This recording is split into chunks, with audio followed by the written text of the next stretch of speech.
అందరికి నమస్తే ఫ్రెండ్స్. నేను నైట్ బీజేపీతో పొత్తు ఖరారైనట్లు మనం ఒక వీడియో పోస్ట్ చేసాం మన ఛానల్లో. అప్పటి నుంచి నాకు వస్తున్న కాల్స్కి మెసేజ్లకి సమాధానం అండి ఇది.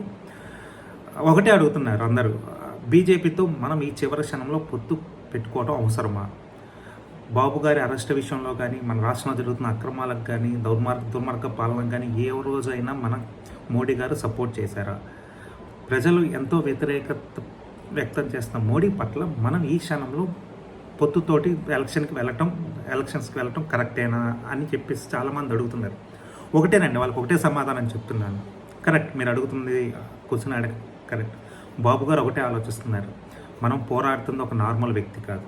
తన ఆలోచనలు కానీ, తన అసాధారణమైన దుర్మార్గమైన ఆలోచనలతో కానీ మనం పోరాడలేం. మనం చూసాం జెడ్పీటీసీ ఎలక్షన్స్ కానీ, పంచాయతీ ఎలక్షన్స్ కానీ, మున్సిపల్ ఎలక్షన్స్ కానీ, మనకు ఓటు ఉంటుంది, బూత్కి వెళ్తాం కానీ ఓటు వేయలేం.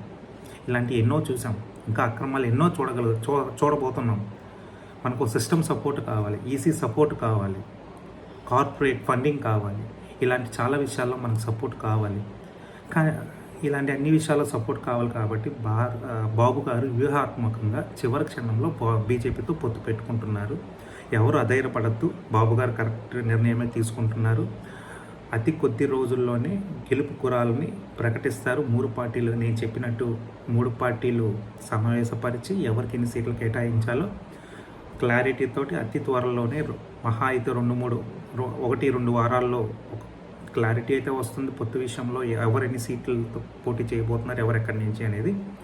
ఆ తర్వాత గెలుపు గురాలని మన టీడీపీ తెలుగుదేశం తరపు నుంచి గెలుపు గురాలని బాబు గారు ప్రకటిస్తారు ఫస్ట్ లిస్ట్లో. ఆపై ఆ గెలుపు గురాలని మనము భుజాన్న వెత్తుకుని మన పార్టీని గెలిపించాలి, బాబు గారిని సీఎంగా చూడాలి. రానున్న ఎలక్షన్స్లో అఖండ మెజార్టీతో ప్రతి గెలుపు గురాన్ని, ప్రతి తెలుగుదేశం పార్టీ ఎమ్మెల్యేని అత్యధిక మెజార్టీతో గెలిపించాలి. మనం ఈ 3 నెలలు ఎలాంటి వాటికి అధైర్యపడకుండా, ఎలాంటి వాటికి ట్యాంపర్ కాకుండా కష్టపడదాం. బాబు గారిని గెలిపించుకుందాం, సీఎంగా చూద్దాం, మన రాష్ట్రాన్ని బాగు చేసుకుందాం. జై తెలుగుదేశం, జై చంద్రబాబు.